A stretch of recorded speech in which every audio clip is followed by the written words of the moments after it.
أعوذ بالله من الشيطان الرجيم بسم الله الرحمن الرحيم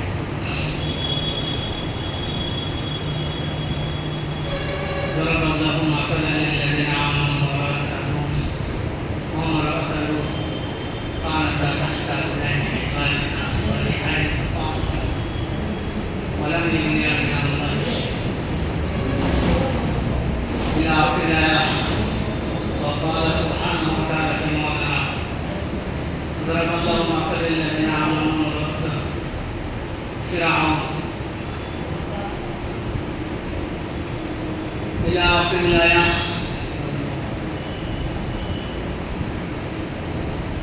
وقال رسول الله صلى الله عليه وسلم قال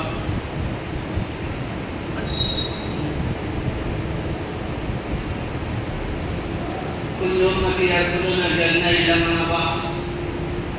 قيل ومن أبى يا رسول الله؟ قال من أطاعني دخل الجنة ومن عصاني فقد أبى.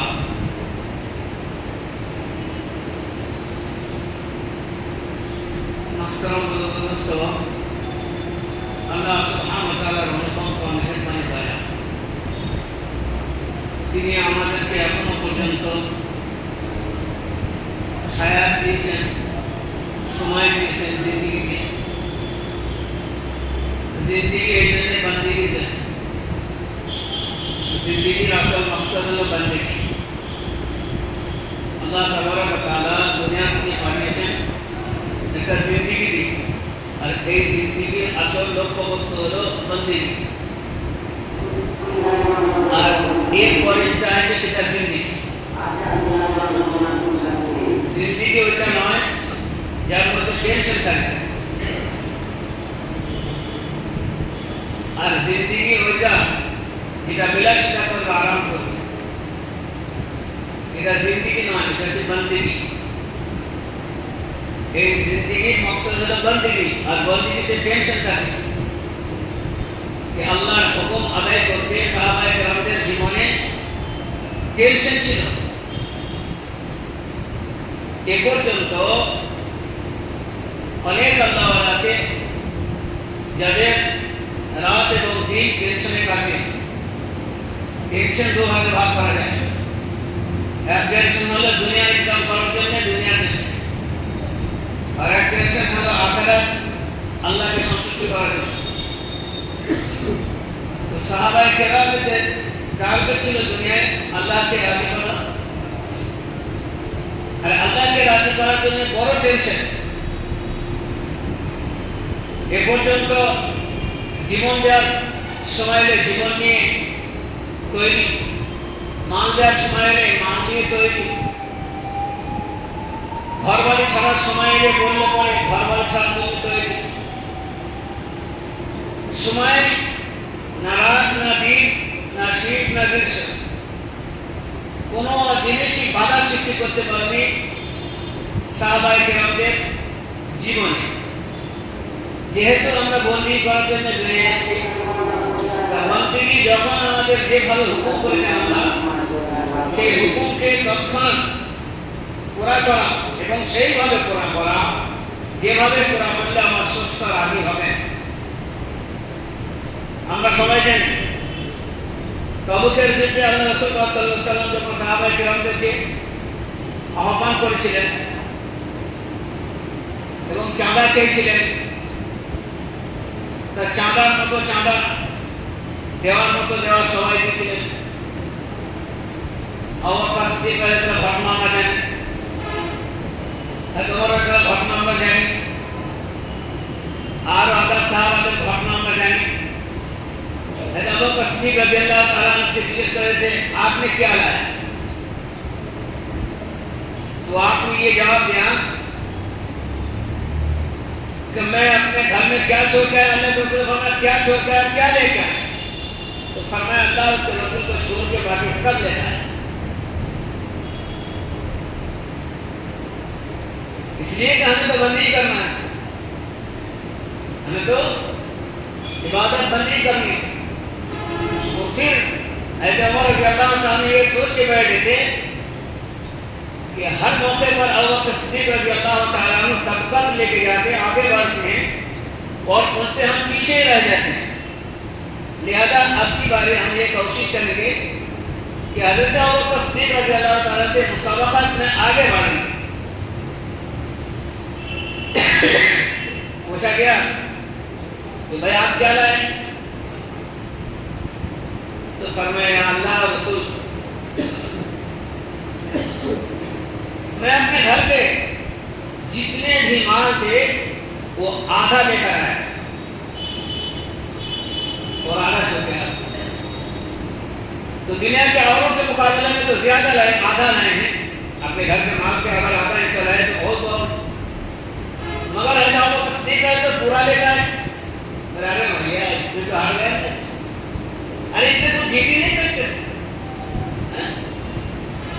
তো আল্লাহ রাসূল সাল্লাল্লাহু আলাইহি ওয়াসাল্লাম সাহাবাদের জীবন যাপন হলো বন্দিগি করার কাজ। যখন বন্দিগি করার কাজ তাদের জীবনটা, তখন সে বন্দিগি করবে, ঠিক মতো বন্দিগি করবে।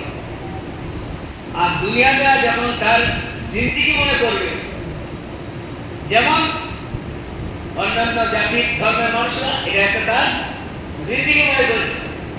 খাও পিও ऐश करो, मकान बनाओ, हवेली बनाओ, बंगला बनाओ, यही रह जाओ, मर जाओगे तो फिर दोबारा जी के आओगे, कभी कुत्ता, कभी बिल्ली, कभी कुछ, कभी कुछ। अरे आना ही तो है, जाना कहाँ है? हमारे यहाँ तो घूम मांगना है। दुनिया के अरे मुसाफिर मंजिल तेरी कदर है, एक दिन तुझे आना, एक दिन तुझे जाना, दुनिया के अरे मुसाफिर। ये तो बाहर होने वाले जाते आदमी चले वाला हमारा से काम जरा आसान आगे बढ़े। हमारे जो साइड प्रॉब्लम साइड में चले जाता है जब एक साइड में कितने बिची तो बात है नामाज पढ़ते हैं যেহেতু আপনারা আগে থেকে তিনি মাহবুব চেয়ারম্যান বাসে আপনি মনে করে বাঁধেন, বাকি আপনারা সাইডে আসে না থেকে আগে আগে বাড়ছে। প্রথম কাতারের মধ্যে আসার চেষ্টা করি, সামনে চলে। তো বন্দী করার জন্য আবু বকর সিদ্দিক রাদিয়াল্লাহু তাআলা আনহু ও সাহাবায়ে কেরাম তৈরি ছিলেন। তাই যখন সফর করছিলেন, আমি একটু আগে বলছিলাম যে সফর আল্লাহকে রাজি করার জন্য করে না শীত না গ্রীষ্ম, না সময় না অসময়, কোনো জিনিসই রোগ টোক নাই। আমাদের জীবন তো রোগ কথা যেগুলো অনর্থক কোনো কারণে হয় না, সেগুলো আমাদের জীবনের প্রতিমান, সেগুলো আমাদের জীবনের রোগাও। কি হয়েছে? জ্বর হয়েছে। জ্বরে নমস্কার যুদ্ধের ময়দানে সাহাবী যুদ্ধ করতে করতে একটা কাফের এসে হাতে তলোয়ার, এক তলোয়ার নিয়ে হাতটা কেটে চামড়ায় ঝুলছে।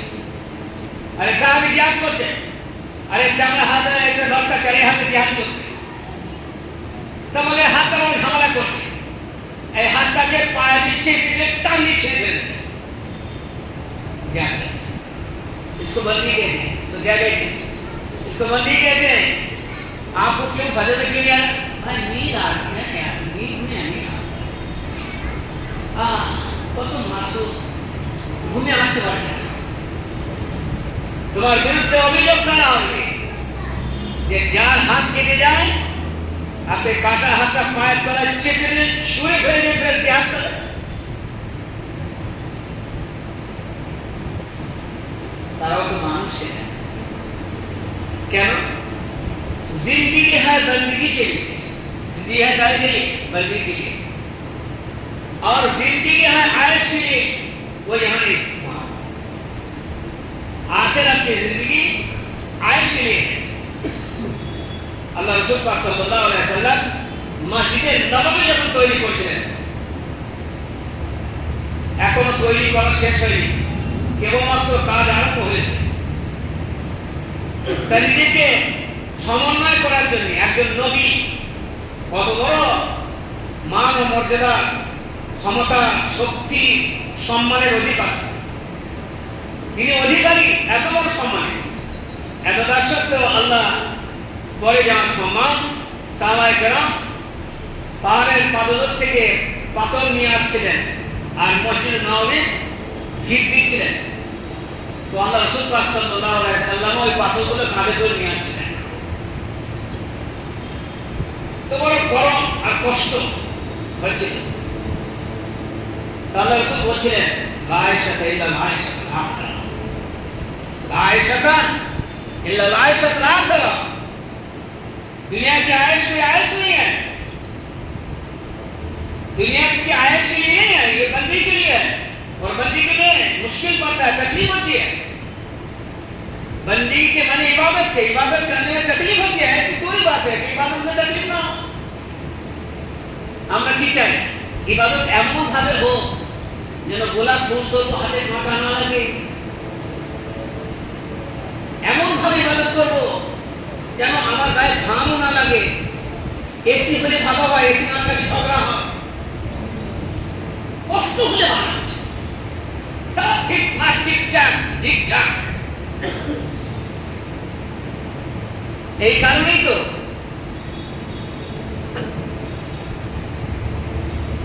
বললে বড় কথা হয়ে যাবে।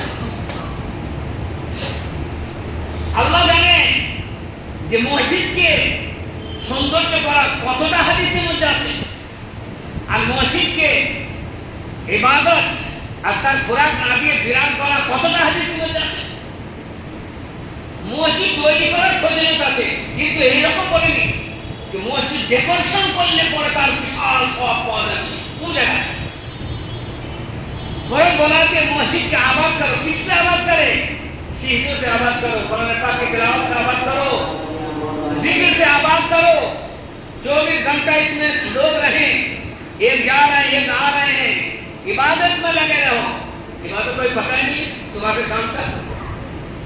মসজিদ এমন করতে হবে যেন দেখা মতো লাগে। হ্যাঁ বলে তো বাজারে বসে এই কি মসজিদ, মসজিদ এরকম করতো ক্লাস ছোট ছোট গ্রামে মসজিদ ঢাকাস, আর সকলে ফলে নামাজ পড়তে মসজিদ ঢাকাস।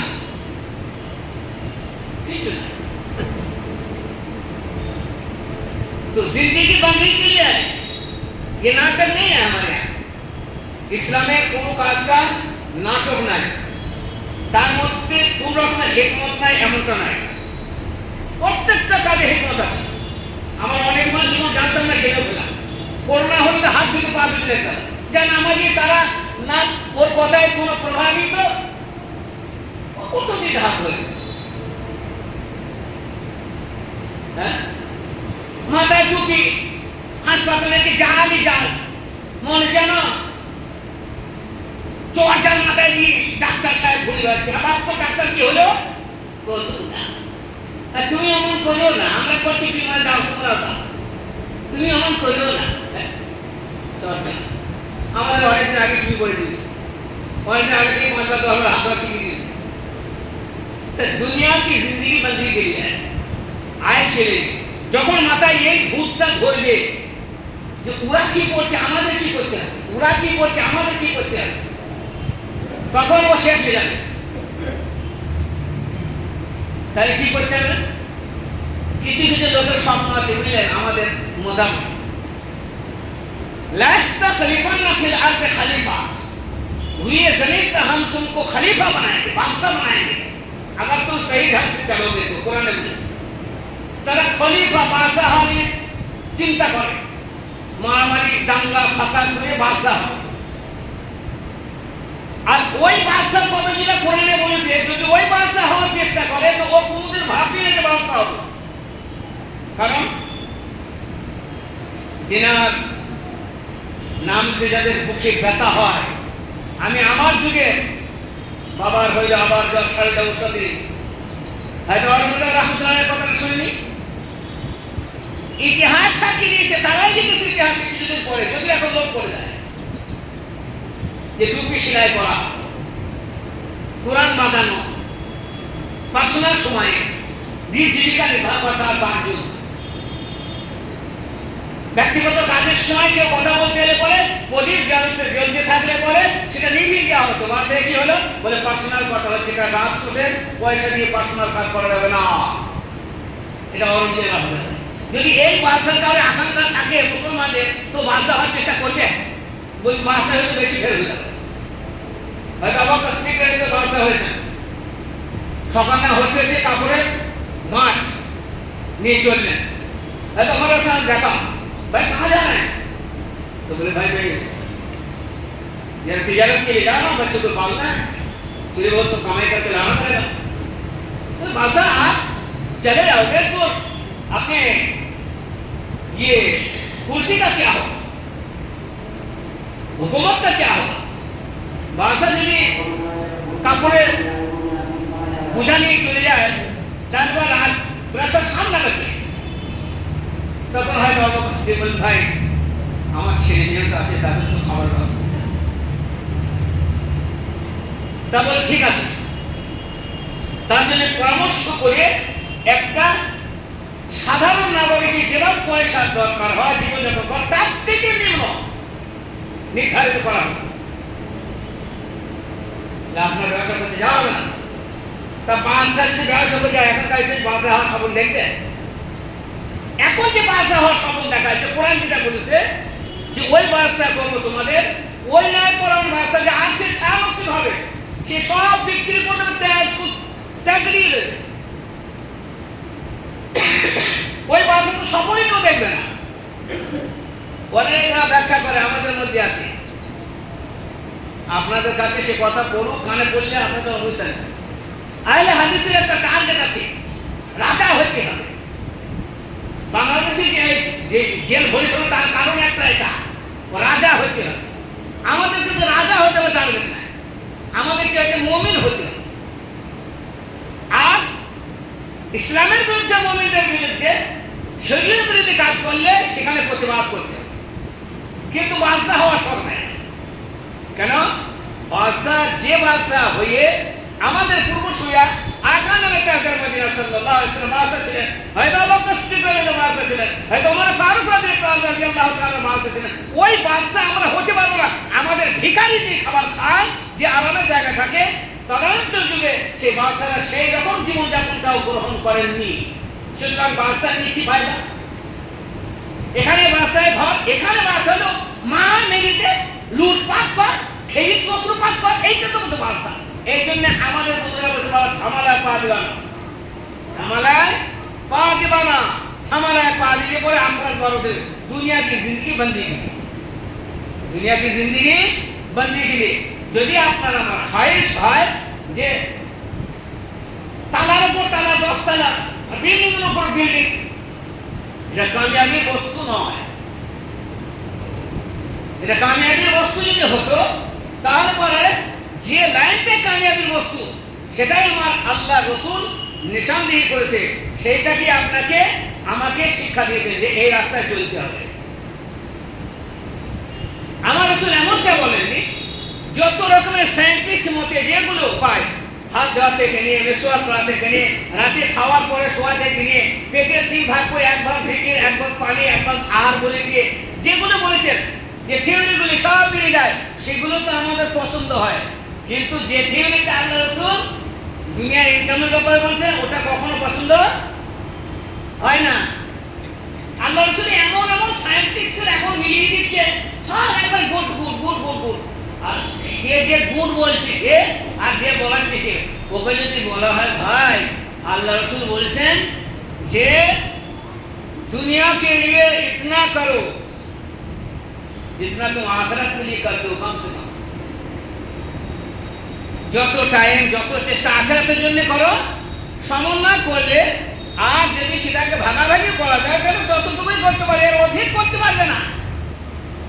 এটা তারাজু, এটা ওজন, এটা হিসাব, এটা ব্রেন, এটা বুদ্ধিমান।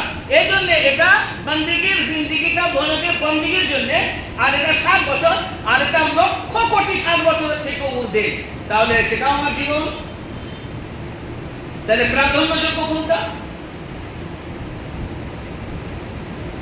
আফানা জালুল মুসলিমিনা কাল মুজরিমিন মা লাকা কাইফা তাহকুমু।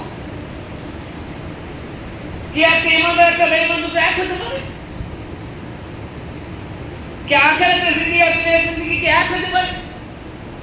কি আখিরাতের জিন্দেগি তার জন্য বন্দী করা, দুনিয়ার জিন্দেগির জন্য উপার্জন করা, দুটোকে এক হতে পারে?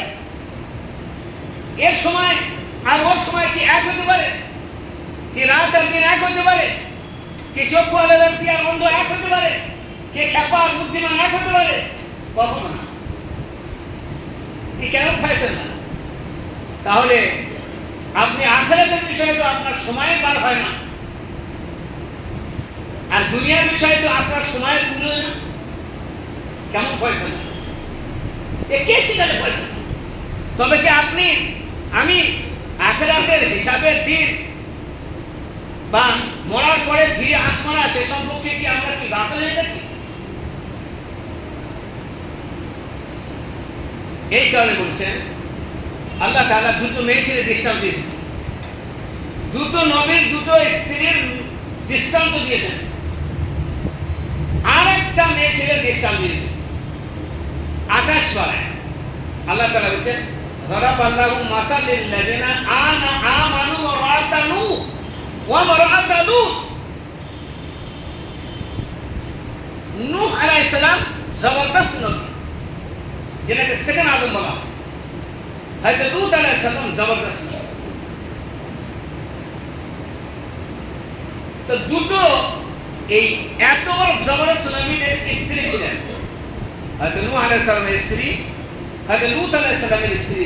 আল্লাহ জিজ্ঞেস করেন যে ফাখানাতাহুমা, তারা নিজের এত বড় উচ্চ মর্যাদার নবীদের স্ত্রী হওয়ার পরেও ফাখানাতাহুমা, এনারা উভয় নিজের স্বামীর কথা মতো চলে। অথচ নবী নূহ আলাইহিস সালাম নবী, লূত আলাইহিস সালাম নবী, তার নবীর কথা স্ত্রী শুনছে। ফালাম ইউগনি আনহুমা, তাদেরকে কোনো জিনিসই উপকৃত করতে পারেনি ওই মেয়েদেরকে। নূহ আলাইহিস সালামের বয়ান, লূত আলাইহিস সালামের বক্তব্য কোনো কাজে আসেনি। ওয়াকিলা দাখুলান নার মা দাখিলিন, আল্লাহ বলেন কথা যখন শুনবে না তা আমার কিছু যায় আসে না। ওয়াকিলা দাখুলান, ওদেরকে আমিও দাখিল করে দিয়েছি কোথাও? জাহান্নামে। নবীর স্ত্রী নবীর কথা মতো না চলায় জাহান্নামে। লূত আলাইহিস সালাম নবী, স্ত্রী কথা না শোনায় ফাখানাতাহুমা, কেয়ামত করেছে। ওয়াকিলা দাখুলান নার মা দাখিলিন, আমি তাদেরকে জাহান্নামে ভরে দিয়েছি। ফির আল্লাহ তাআলা একটা এক্সাম্পল দিচ্ছেন এই উম্মতের জন্য। যারাবাল্লাহু মাসালান লিল্লাযিনা, যারাবাল্লাহু মাসালান লিল্লাযিনা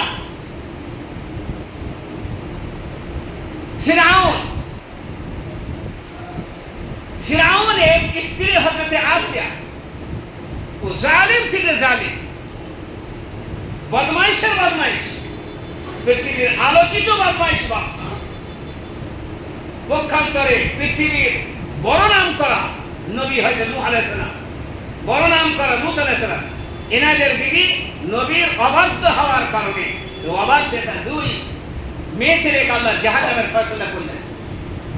একবার চেয়ে দেখলেন না যে এটা নূহ আলাইহিস সালামের স্ত্রী, একবার চেয়ে দেখলেন না লূত আলাইহিস সালামের স্ত্রী, যা তা নয়। পক্ষান্তরে বললেন যে ফিরআউনের স্ত্রী হযরত আসিয়া রাদিয়াল্লাহু তাআলা আনহা। মুসা আলাইহিস সালামের দাওয়াতের উপর ঘরের মেয়ে ছেলে বাড়ি থেকে লাফাই পড়লেন, সারা দিলে যে মুসা দ্বীনের উপর আমি ঈমান আনবো, আমানতু বিরাব্বিল মুসা, আমি রবের মুসার উপর ঈমান আনলাম এবং মুসার রবের উপর ঈমান। কে শিখিয়েছিল? এরা কোথায় ছিল? বলা হচ্ছে যে হলো মুলকে মিসরের এমনই মালিকা, এমনই বাদশার স্ত্রী, যেমন ফিরআউনকে দেখে লোক চমকে যেত, তার স্ত্রীকে দেখে সেই রকমের লোকের ভক্তি ছিল। তাতে ভয়ই হোক আর আপনার সাহসী হোক। আল্লাহ তাবারাক ওয়া তাআলা দৃষ্টান্ত দিচ্ছেন যে তাকে এই কথা বলার কারণে যে নির্যাতন করা হয়েছে স্বামী হয়ে। কে নির্যাতন করেছে? ফিরআউন। উজিরকে ডাকা হয়েছে যে ওকে বুঝাও, সারাংশ হলো সব রকম বুঝিয়ে যখন বোঝানো হয়নি, বুঝতে পারেনি, মানেনি, তা বলছে না, স্বামী পর্যন্ত তোমাকে জানি, রব তোমাকে জানি না। আল্লাহ রব্বুনা ও মুসা আলা নবিয়ানা রাসূলুনা, মুসা আমার রাসূল, আল্লাহ আমার রব, তুমি আমার স্বামী। এই কথা বলার কারণে চৌমাথা এনে কাপড় খুলে ছিন্ন ভিন্ন করে দিয়ে রাস্তায় শুয়ে দিয়ে হাতে পায়ে পেরেক মেরে একটা করে শিকার বানানো হয়েছে যে বল স্বামী বলে মানলে আজও বেঁচে যাবে, বলে জীবনটা এইভাবেই আল্লাহ রাস্তায় ফিরিয়ে দেবো। তোর মতো কুত্তাকে আমি খোদা বলে মারবো না। আমি তোমার সাথে চ্যালেঞ্জ করছি, ফেরাউন সারা তার মুলককে, তার দেশকে চমকে দিয়েছে, কিন্তু নিজের স্বামীর কাছে, নিজের স্ত্রীর কাছে পরাজয়, একটা মেয়ে ছেলের কাছে পরাজয় বাদশা। লাস্টে যখন বলছে আল্লাহ রব্বিবনি ইনদাকা বাইতান ফিল জান্নাহ, ফেরাউনের স্ত্রী আসিয়া যাওয়ার সময় হয়ে গেছে, এবার বলছে রব্বিবনি, আয় আমার পরওয়ারদিগার, ইনদাকা বাইতান ফিল জান্নাহ, তো আশেপাশে আমার জান্নাতটা আমাকে দেখিয়ে দে, তো আশেপাশে আমার এই জান্নাত তৈরি করে জান্নাত দেখিয়ে দে। যতক্ষণ না জান্নাত দেখাবে ততক্ষণ পর্যন্ত মিলে দিয়ে যাবো না। ওয়ানাজ্জিনি মিন ফিরআউন ওয়া আমালি, আর আমাকে ফিরআউন এবং তার নির্যাতন দেওয়া থেকে আপনি আমায় মুক্ত করুন। হ্যাঁ, ইতিপূর্বে যে জান্নাত আমাকে দেখিয়ে দেবেন, তারপরে কত কষ্ট নয়, জীবন মিলিয়ে দিয়েছি তোমার জন্য রহমতে। ওর বাদশাহী পরোয়া করেনি, লোক তো বিড়ি হারাম করে, আর আমি রাজ পরিবারে এত বড় আলোচিত বাদশার স্ত্রী হওয়ার পরে আজকে আমার বস্ত্র কেড়ে নেওয়া হয়েছে, আজ দীর্ঘ সময় পর্যন্ত খেতে দেওয়া হয়নি, হাতে পায়ে পেরেক মারা হয়েছে, কসাইকে ডেকে আমার বস্তুগুলো কাটা হয়েছে, তারপর স্বীকারোক্তি না করতে পারায় আমাকে ওপর থেকে পাথর মেরে কুচিয়ে দেওয়া হয়েছে। কিন্তু এই মওত আমার জন্য বড় ভাগ্য। যখন ঠোঁটটা কাঁপছিল তা ফেরাউন বলছিল এখনো সময় আছে, 7 দিন হয়ে যাবে, তুমি স্বীকার করো। বলে আরে বেঈমান, তোর জন্য আমি না, তোর জন্য নয়, আমি তো হাসছি, দাঁত বাজা হাসছে, আর জান্নাতের 8টা দরজা, রিজওয়ানে জান্নাত, জান্নাতের যে দরজা তাকে বলা হলো 8টা দরজা উন্মুক্ত করে জান্নাতের, এবং স্যালুট দাও যে আসিয়া তুমি যে দরজা দিয়ে প্রবেশ করতে তোমার জন্য ওয়েলকাম। আচ্ছা, আসিয়া আখের নিঃশ্বাস নিলেন আর ঘোষণা দিলেন, পৃথিবীর আলোচিত বাদশাকে তুমি ত্যাগ করেছো, আমি খোদা কসম দিলাম জান্নাতে আমি তোমাকে জনাবে মুহাম্মদ রাসূলুল্লাহ সাল্লাল্লাহু আলাইহি ওয়াসাল্লামকে শানি করে তার স্ত্রীর নামে তোমাকে জান্নাতে আমি সব থেকে উচ্চ জায়গায় মর্যাদা দেবো, এটা আমার জাতের কসম দেয়া। দোস্ত বলুন, পারতেন না এই ছেলেটা একটু ইশারা ইঙ্গিতে মেনে নিয়ে বিলাসিতার জীবনটা যাপন করতে, যার পিছনে আমরা ছুটে বরবাদ করছি, আর সে পাওয়া জিনিসকে পা দিয়ে ঠুকরে দিলেন, বলে দরকার নাই রাজত্ব।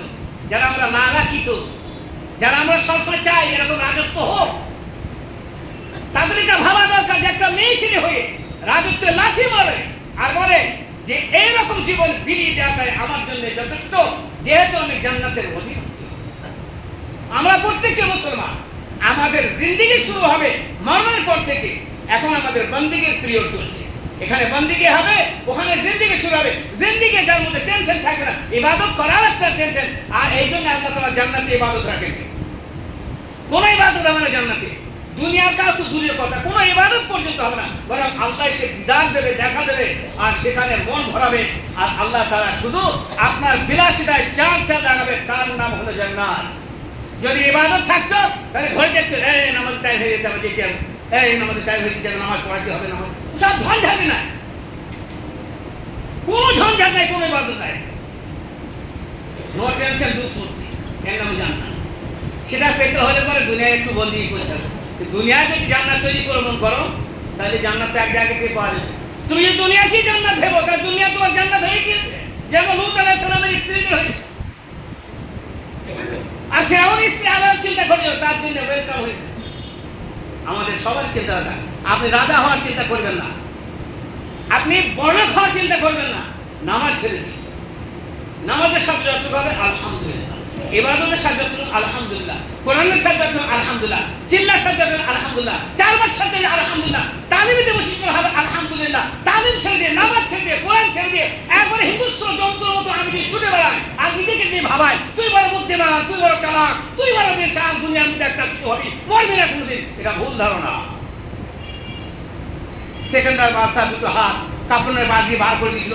কেউ জিজ্ঞাসা করলো এই হাতগুলো কিসের বার হয়েছে, বলে সেকেন্ডার বলছেন, বললেন যে সারা পৃথিবীর আশা হওয়ার পরেও एक चल रहे खाली हाथ,